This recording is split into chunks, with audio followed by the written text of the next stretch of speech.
Okay, let's watch some last story. So this movement here is pretty good. I'm mostly just gonna let this play out and then I'll go back on it because I'm sure there's some things here where it was just a genuine execution flub on your part or something else of the sort. Um, like an anomaly or whatever, as opposed to explicitly, this is something about how you're doing things that could be done better. Yeah, like this right here. This is just, it's just an unfortunate cycle. For example, like that's just how it is. Okay, so now watching that, go back to the start. This movement here is pretty good starting out. Um, what I would recommend here, generally it's a good idea to shoot this switch instead of just running into it. Um, it's generally good practice to still run into it. But like for example, let's, oh, that's too big. Okay. So,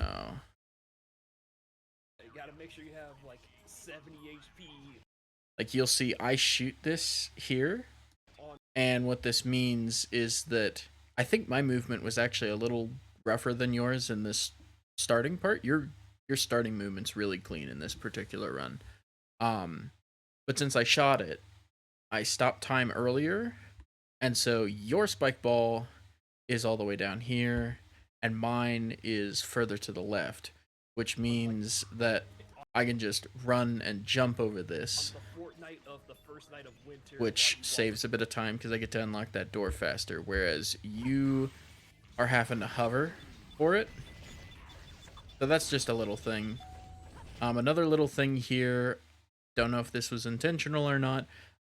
Generally, this rail is a little annoying, but basically, you generally want to clear it. Because if you fall off of it, it gives Tails a different falling state. And when Tails has a different falling state, it can change. Notably, in this case, falling versus jumping down changes how he interacts with walls. Um, so, like in your case, you don't touch the wall anyway, but ideally, when you're coming down here, yeah.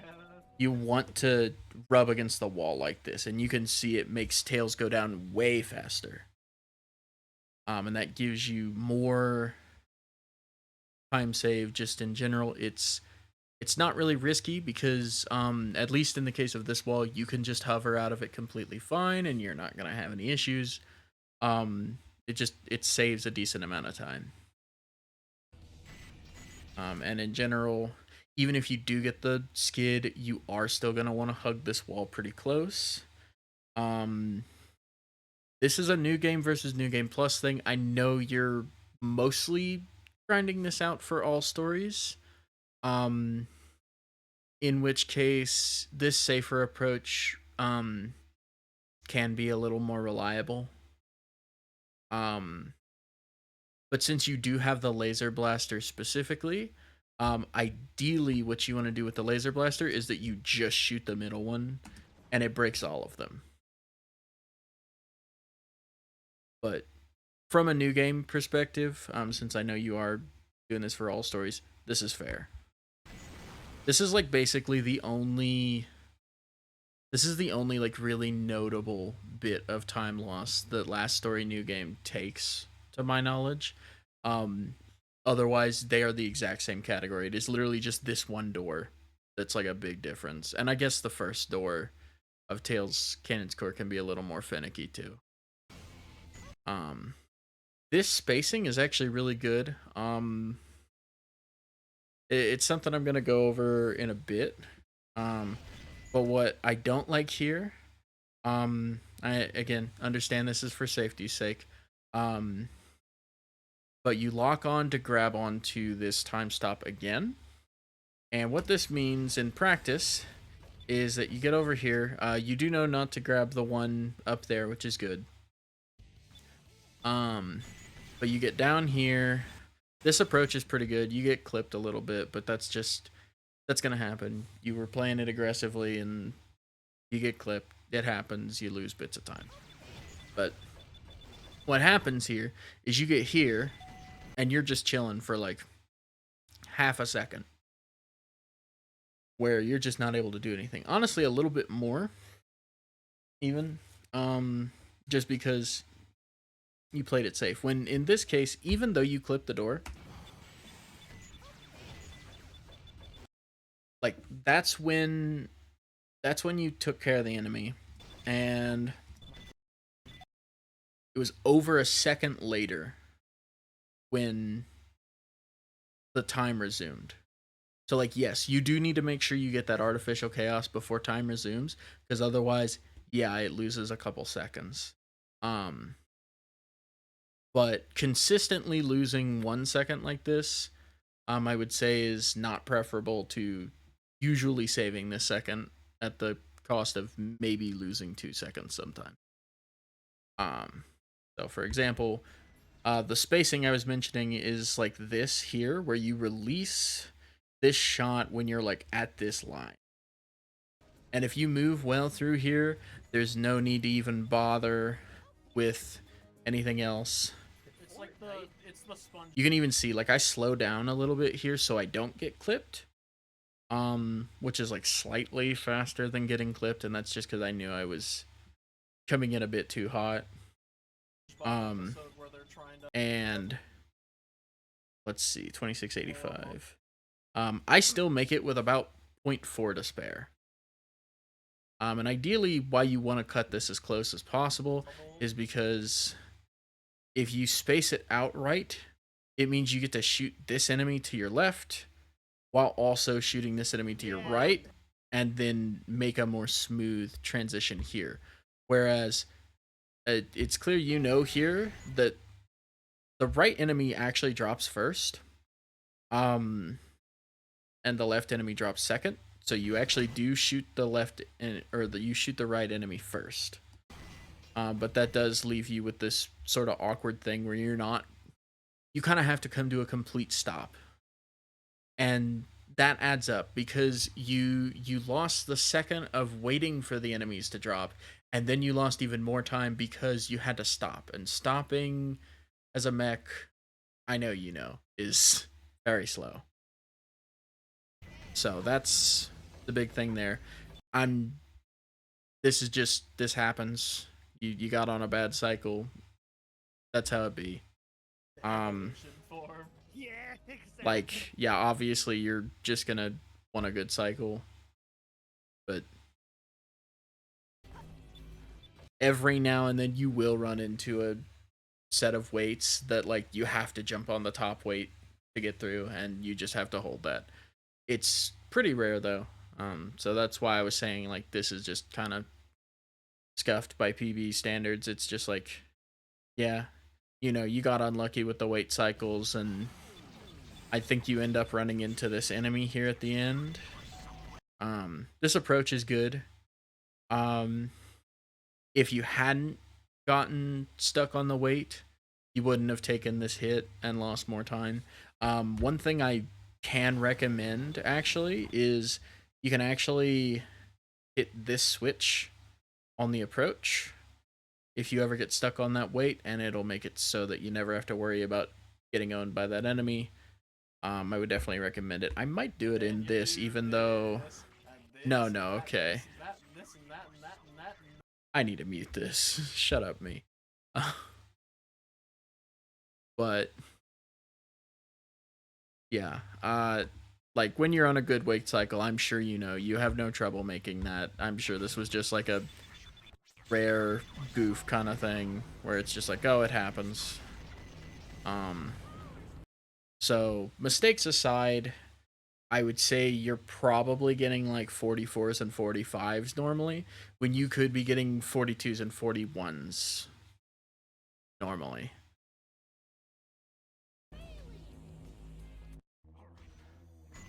Okay, now same story, let Eggman play out.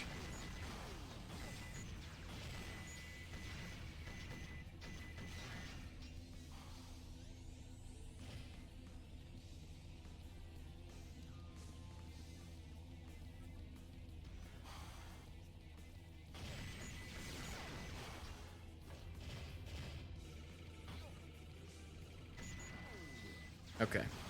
I was pretty sure that didn't hit, but I wanted to see to be sure.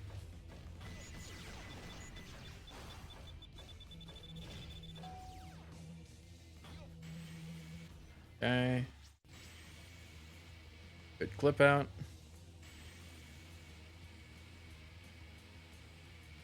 And let's see, do you know the normal setup here for the ending room? I'm sure you probably do. Yep. Looking good.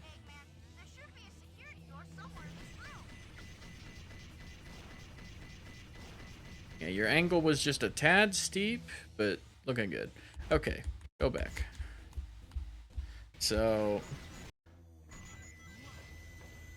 this is another case of if you look at these enemies, they fall in different orders.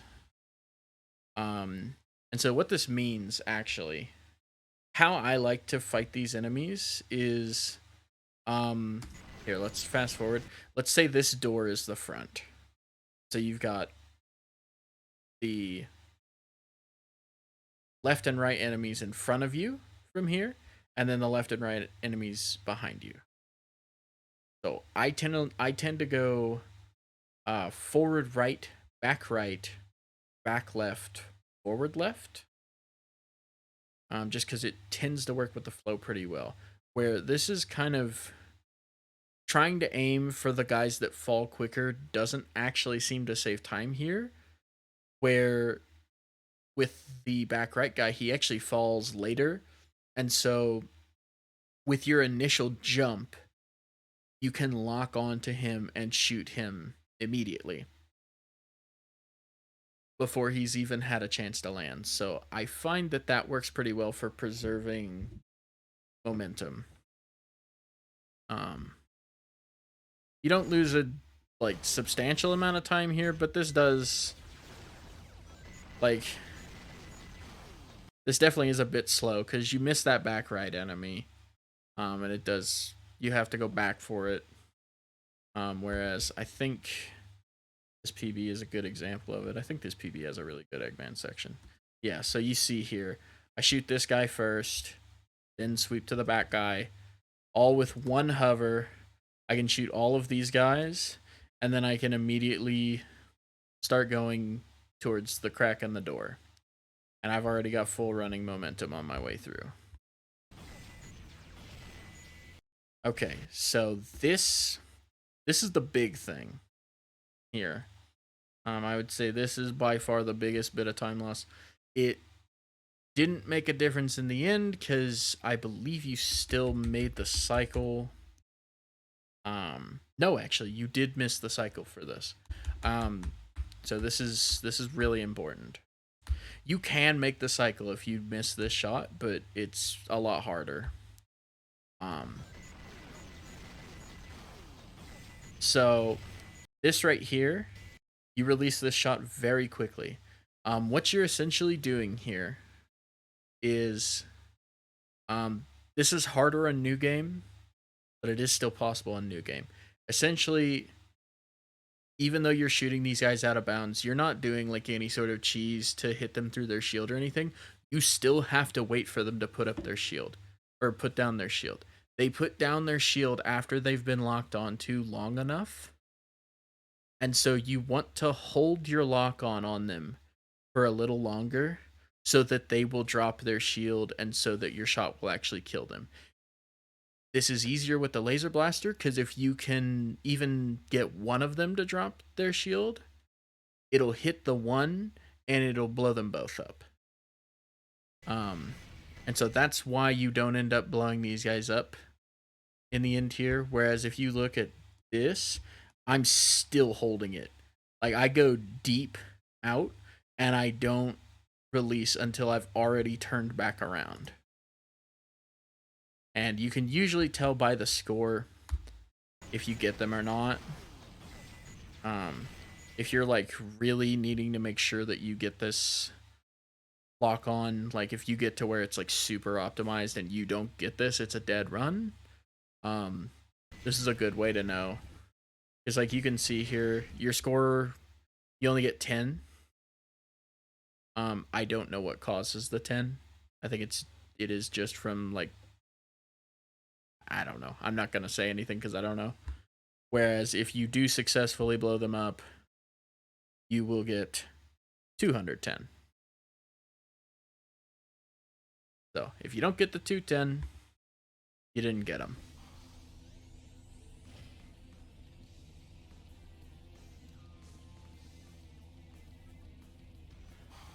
So, considering you're just going for the regular cycle, this is a perfectly fine way to do this. If you are looking to really push it, you can set your lineup so that you get to keep your full running momentum towards the door. The way I like to do this, it is very similar to your setup, where I just don't hold anything and I let them fire their shot and I do a quick hover, but I go left to right enemy so that I can immediately sweep over and I have full running momentum. Whereas you have to turn around here, and so this door is already like almost completely open by the time you get to it. Whereas you can get it set up so that you get here a little earlier.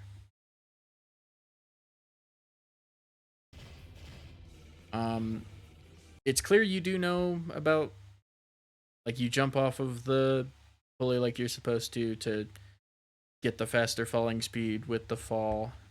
You could definitely jump much earlier. Like literally frame one, once you hit this thing, you should be jumping off so that you can get to the wall immediately and fall down quick. And of course, that's doubly so if the door is already open from you killing the guys, because you don't actually have to wait for this one to open by proximity, it's just open. But unfortunately, guys are still here, so we have to hold that. One thing you can do, I'm not a big fan of it, but some people swear by it. And this is also useful if you're in a situation where you're getting the quote unquote normal cycle, um, but you're not quite at the level where you're getting the earlier cycle. You can learn a laser clip here, where you can clip through this laser here in like the right corner. Um, I'm pretty sure Hedera knows it pretty well, so you should ask her if you want to know more about that. Um, I don't mess with it at all because it's not compatible with the early cycle, and I just go for early cycle. Um, but basically, if you're fast enough, it saves having to stop time, and so it makes your normal cycle faster. You can get like, I want to say like 58s with that ideally, whereas otherwise you're getting like 1 minutes, and with early cycle you're getting 55s or like high 54s. Either way, the rest of this is pretty standard. Out of bounds is good. You do hold a little aggressively here. I would recommend holding like pretty much exactly down right. I think that's what I hold. Or down right? Down left. You knew what I meant. Yeah, you see, I hold a more direct down left angle, whereas you're holding more towards this notch. And that's why when you get down here, you end up further to the left. And you do have to adjust a little bit here. This doesn't lose much, but it did lose a little bit of time, so I'm going to point it out.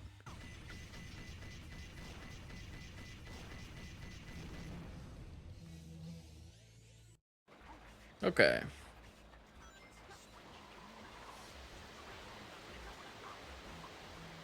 Good clip out. Okay.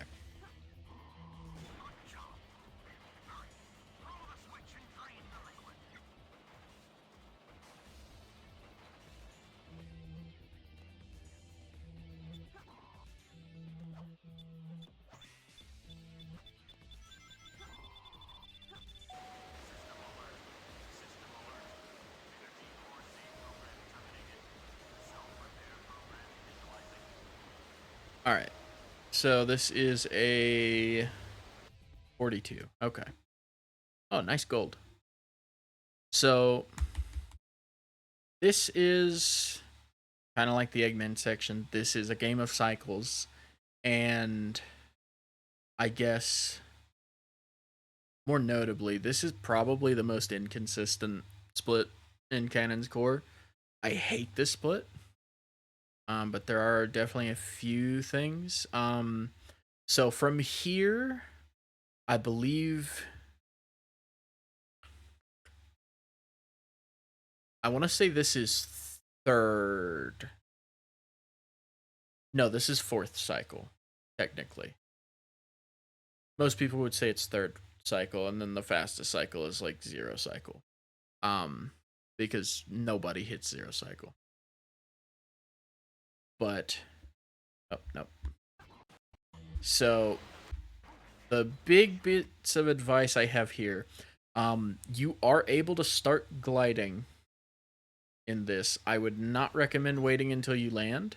Even though ground speed is faster, getting over this big ass contraption is faster than walking around it. Um, so like you'll see my visual cue for this is when these metal parts, like the little silver and red things in the back, when those pass through the top of the screen, that's a very lenient window for you to be able to start your glide, and then you can just go over it. Your actual clip out looked good.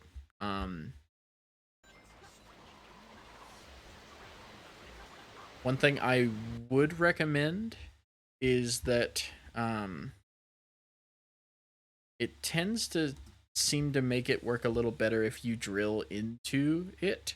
In particular, you are going to want to hang to like more towards the left side. It's like middle to slightly left is where you seem to really get the banger clip outs. I I wish I could give you more info than that, but this clip does kind of suck. You will just lose cycles to it sometimes. But this one's really good. However, this right here, this drill is a nice safe strat. But honestly, all you really need to do here is if you get out and you get a lot of good height here, then all you have to do to not get dragged down is just glide reset as you go through this wall, and you'll maintain your height and you can land up here instead of having to jump up. So this is definitely losing you some time, especially because you ended up climbing up. If you do land down here, I don't know this for sure, so maybe I shouldn't say it, but I'm going to say it anyway.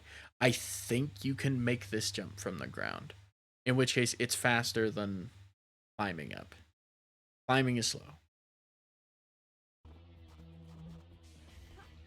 And I'm sure obviously that was not an intended dismount. From here, something to note, you don't have it on yours. Something I will use for my purposes is that I have the actual split time on my splits, and I will actually use that based on when I hit the switch to know what cycle I'm on. Because there are certain windows that it's really nice to know that, because you can hit YOLO cycles, and those can be really good for optimizing, where instead of like you see here that you wait, and that's completely reasonable. In an all stories run in particular, I would just recommend that you wait every time.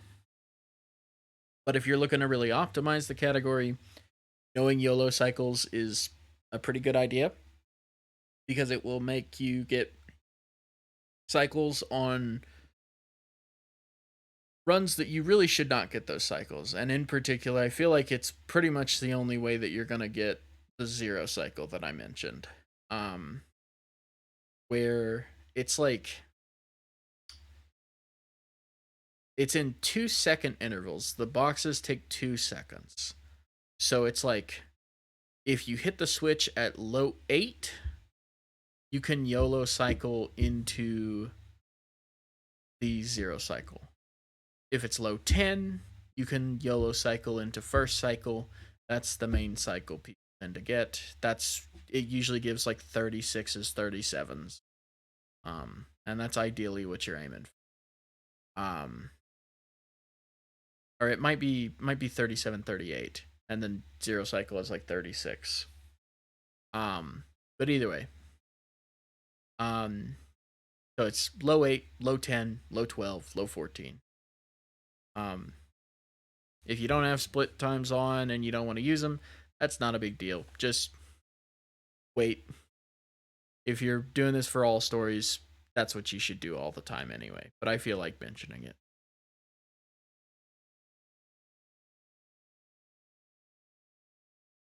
So, yep. Wait. And I believe the rest of your movement here.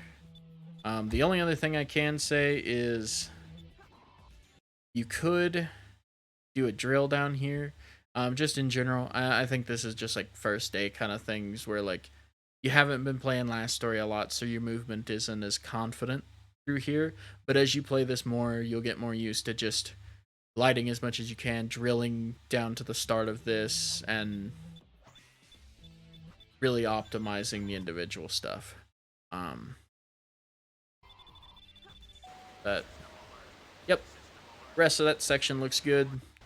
Nothing to really complain about. 42. Like I said, from what I believe, you did get a 4th cycle. Let me double check this. So this is a 126. Yeah, okay, so this is 4th cycle. You like just barely missed 3rd cycle YOLO kick Excel here. So yeah, this is 4th cycle. And 42 is that is the kind of time you should be getting with 4th cycle. Basically, you got 4th cycle, but everything after the actual cycle was good. You did what you were supposed to do. Alright. Good looking clip. This is a pretty straightforward section. I doubt I'll have too many pointers for this one. Okay. I have exactly one. I don't know if you are familiar with underwater gliding. This is probably the most important area in the game to know it for. And literally all you have to do different is, instead of drilling down and then gliding,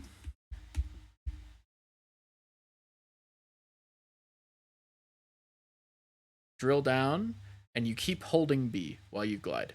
That's literally all you have to do, is you drill by holding B and then you hold A while you're still holding B, and you get to glide through here. And you can see I get to glide all the way to the switch, whereas you have to swim all the way to the switch.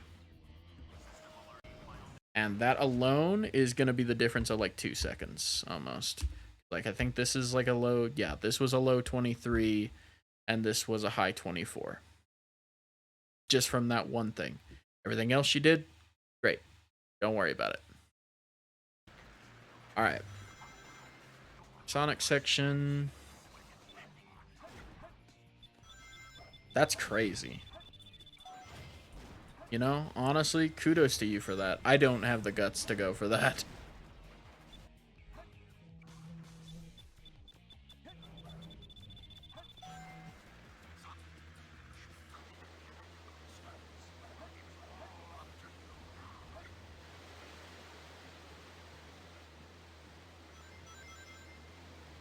Okay.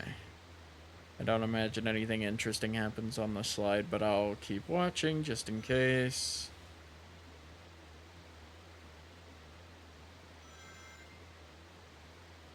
Yeah, pretty run-of-the-mill. There's nothing really to optimize there. So,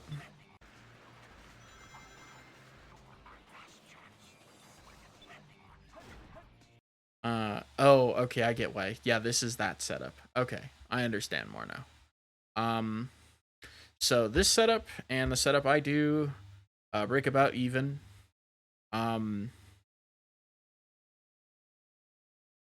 Where you can either undercharge your spin dash like this, and you just homing attack this guy like you did, or you can overcharge and wait until his arms go away and just go around him. Mileage may vary. If you get hit by this guy a lot whenever you're doing runs, I would recommend trying the latter. I know a lot of people have trouble with this guy snagging them and ruining their runs. But if you don't have that issue, carry on. This is a fantastic strat.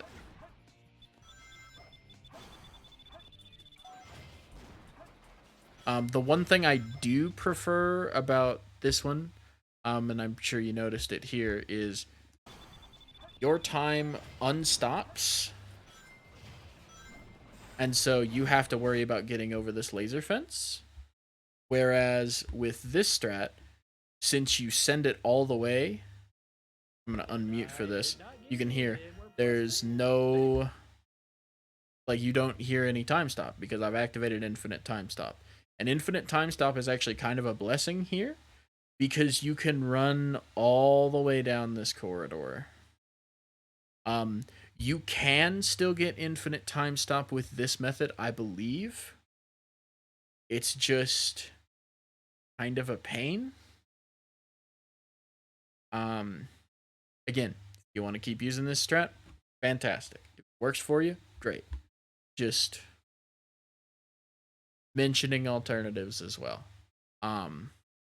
Because basically what you would do if you get the infinite time stop is that it makes it so you get to go through here for free, and all you have to do is just make sure that you hit this switch. You have to hit this switch, otherwise the rest of the section sucks.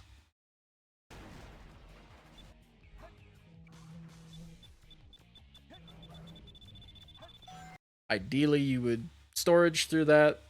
May have just been a mistake, may have just been, I don't feel like dealing with it, but either way.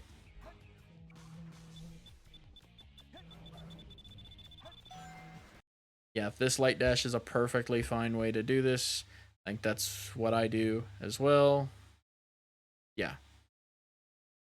How I like to approach this section instead is that I bounce Excel down, and then I just storage through this, and then I get this super undercharged spin dash, and then you can double bounce. On the off chance you get like a meaningful super bounce, if you do a double bounce, you won't have to worry about crazy super bounce momentum, and then you can just homing attack up here and light dash for that. That part I would recommend. But the light dash is definitely good, as I'm sure you realize, because you land very high up here, and ideally you should only need 2 homing attacks to get past this part of the stream. This took 3. That's still good. I forget if I get 2 or 3. Okay, yeah, just 2. And ideally, yeah, once you get past the middle, you go down with a bounce excel. You were trying to do that already, so clearly everything's just fine there. But yeah. Barely made it. 350 cannons core. I would say that's a really solid time, especially for your first day. I think of the top 20 last story times, I'm pretty sure there are cannons cores below 350. It's definitely on the lower end of top 20. But it is around top 20 level. I actually forget, did you get top 20 with this run? So cool. All right, well, guess I'll never know.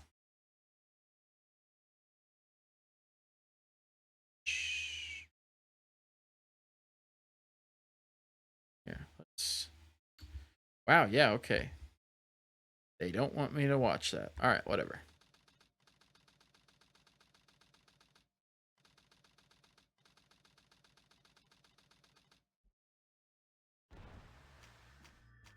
I don't think a 651 is good enough for a top 20 anymore. If you're not in top 20, you're like right outside of it. And that's just what I'm going to chalk it up to.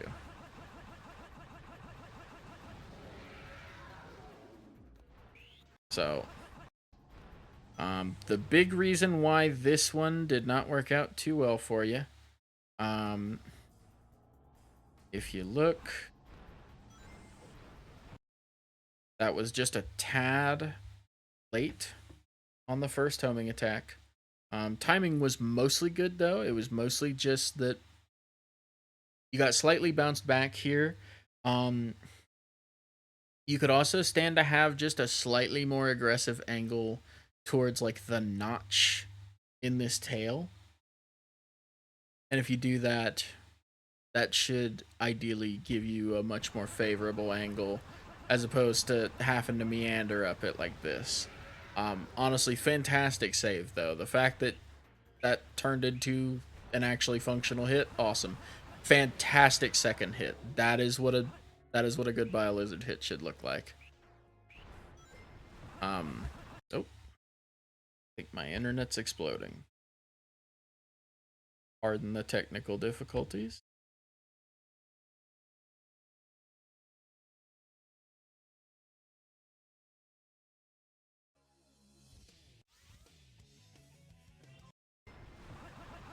Okay. Yep, good third hit.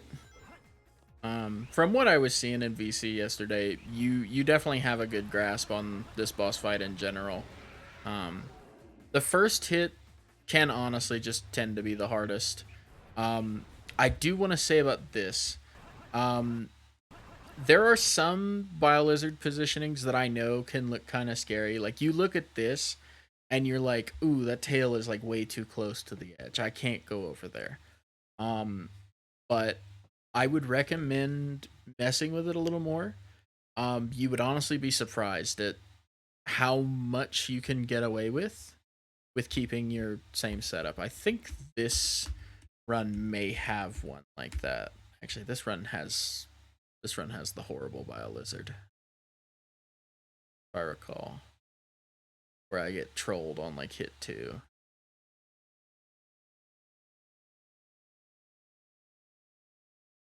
Oh, no, okay. Here we go. This is a fantastic example. So you can see here on this hit, this tail is like way close to this. Like I think it's even closer than it is in this. Yeah, it's closer than it is in this. Um and yet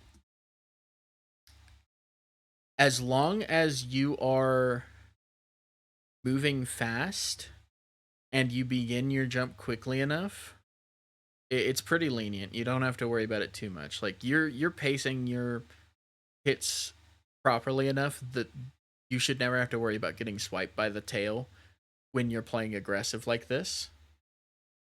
Um and yeah, you can make spacings like that work.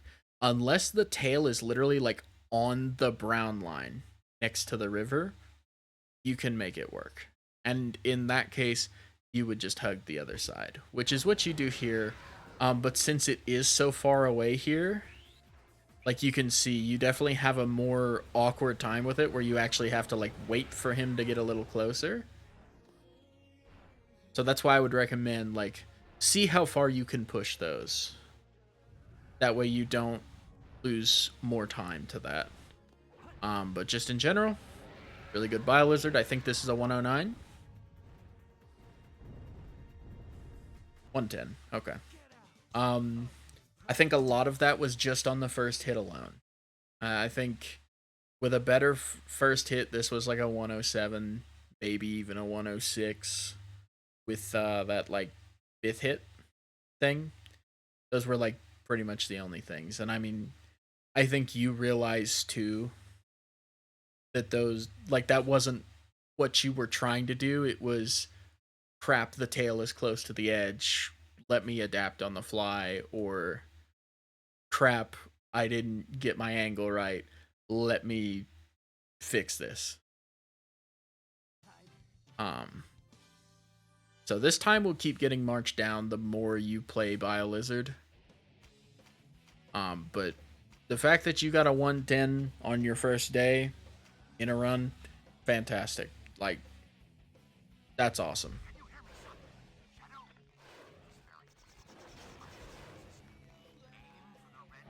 Not too much to say about Final Hazard, but I'll see if I see anything in particular.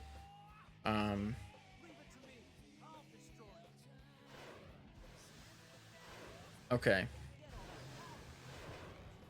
There are a couple things. There's really only like two big things you want to keep in mind for this fight. I don't even think I'm going to rewind for this. This is just something I can explain while watching. So, these angles you're taking here are much more aggressive than they need to be. Taking angles like this for some of the later hits, totally. Like hits 5 and 6 in particular, can be a huge pain. Hits 1 through 3, you should never have to worry about this. I think in particular, hit 1, you can just hold forward and not press A or B.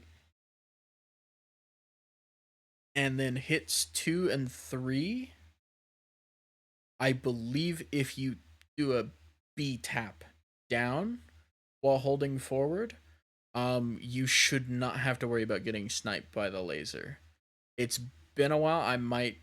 One of them might be A and the other might be B, but I'm pretty sure they're both B. That you can just do a quick tap down and you never have to worry about getting sniped by a laser. There's one laser positioning or boil positioning in particular on the second hit that can be a little awkward with that setup. But it's actually this one, funny enough. Like you can see this laser's coming in from very low. It won't hit you if you go down, but you will have a little bit more trouble getting up to it. In every other situation though, it's super fast. And if you do get that, it loses like a negligible amount of time. It's like a tenth or two. And in the end, this boil position is really good. Like you see here in the end, you end up diving really low, and so you're actually threatened by this laser anyway. That's normally what you would see with that approach if you just do the B tap. So I would recommend holding up for the first 3 hits, tap B for hits 2 and 3, because there are a couple laser cycles that will hit you if you just hold up and do nothing else.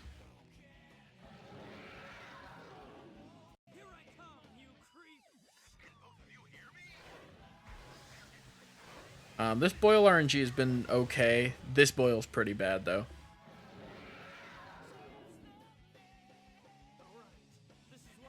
These last 3 hits, totally understand if you want to take more aggressive lines. You lose a second or two for the sake of keeping the run.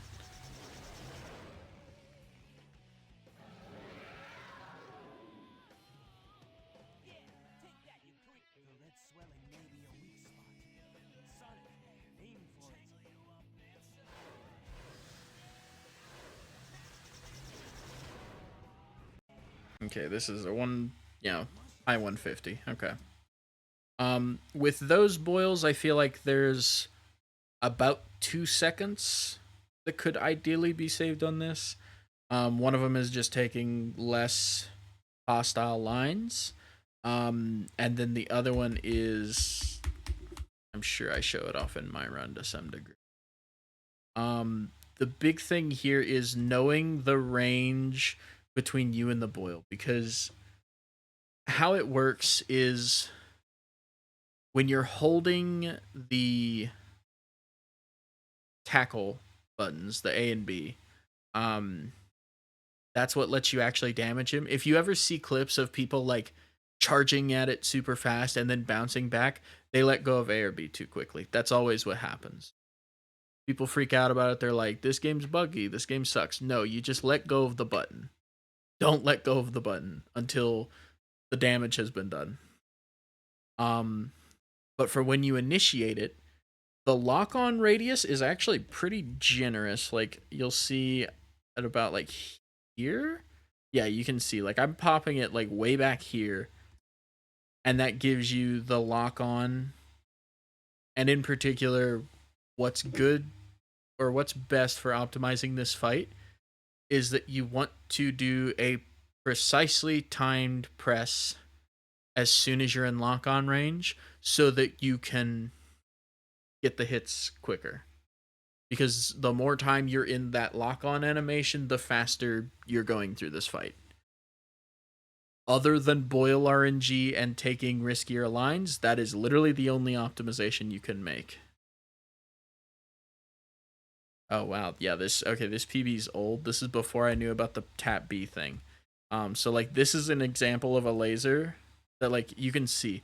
This is one of the ones that would hit me if I was just holding forward. But like if I tap B here, I was chilling.